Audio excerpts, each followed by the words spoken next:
ಸ್ಮಶಾನದಲ್ಲಿ ಸಪ್ತಪದಿ ತುಳಿದ ನವಜೋಡಿ, ಚಿತೆಗಳ ನಡುವೆ ನಡೆದ ಅದ್ದೂರಿ ವಿವಾಹಕ್ಕೆ ಸ್ಥಳೀಯರ ತೀವ್ರ ಆಕ್ರೋಶ. ಅಲ್ಮೋರಾದ ರಾಮಗಂಗಾ ಮತ್ತು ಬದನ್ಗಢ ನದಿಗಳ ಸಂಗಮದಲ್ಲಿರುವ ಪವಿತ್ರ ಸ್ಮಶಾನ ಘಾಟ್ನಲ್ಲಿ ಲೌಕಿಕ ನಂಬಿಕೆಗಳನ್ನು ಗಾಳಿಗೆ ತೂರಿ ಈ ವಿಲಕ್ಷಣ ಮದುವೆ ನೆರವೇರಿದೆ.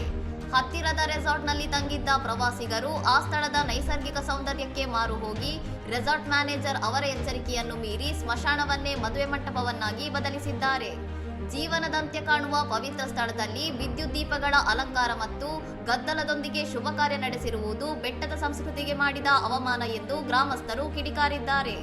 ಅರಣ್ಯ ಪ್ರದೇಶದ ವ್ಯಾಪ್ತಿಗೆ ಬರುವ ನದಿ ತೀರದಲ್ಲಿ ಮತ್ತು ಸ್ಮಶಾನದಂತಹ ನಿಷೇಧಿತ ಜಾಗದಲ್ಲಿ ಅದ್ದೂರಿ ಕಾರ್ಯಕ್ರಮಕ್ಕೆ ಅವಕಾಶ ನೀಡಿದ್ದರ ಬಗ್ಗೆ ಮಾಜಿ ಪಂಚಾಯತ್ ಸದಸ್ಯರು ಸೇರಿದಂತೆ ಹಲವರು ಗಣ್ಯರು ಖಂಡನೆ ವ್ಯಕ್ತಪಡಿಸಿದ್ದಾರೆ. ಘಟನೆಯನ್ನು ಗಂಭೀರವಾಗಿ ಪರಿಗಣಿಸಿರುವ ತಹಶೀಲ್ದಾರ್ ಅಬೀದ್ ಅಲಿ, ಅನುಮತಿ ಇಲ್ಲದೆ ಸಾರ್ವಜನಿಕ ಸ್ಥಳದಲ್ಲಿ ಖಾಸಗಿ ಕಾರ್ಯಕ್ರಮ ನಡೆಸಿದ್ದಕ್ಕಾಗಿ ತನಿಖೆ ನಡೆಸಿ ತಪ್ಪಿತಸ್ಥರ ವಿರುದ್ಧ ಕ್ರಮ ಕೈಗೊಳ್ಳುವುದಾಗಿ ತಿಳಿಸಿದ್ದಾರೆ. ಇನ್ನಷ್ಟು ಸುದ್ದಿಗಳಿಗಾಗಿ ನೋಡ್ತಾ ಇರಿ ಸೌರಂ ಟಿವಿ.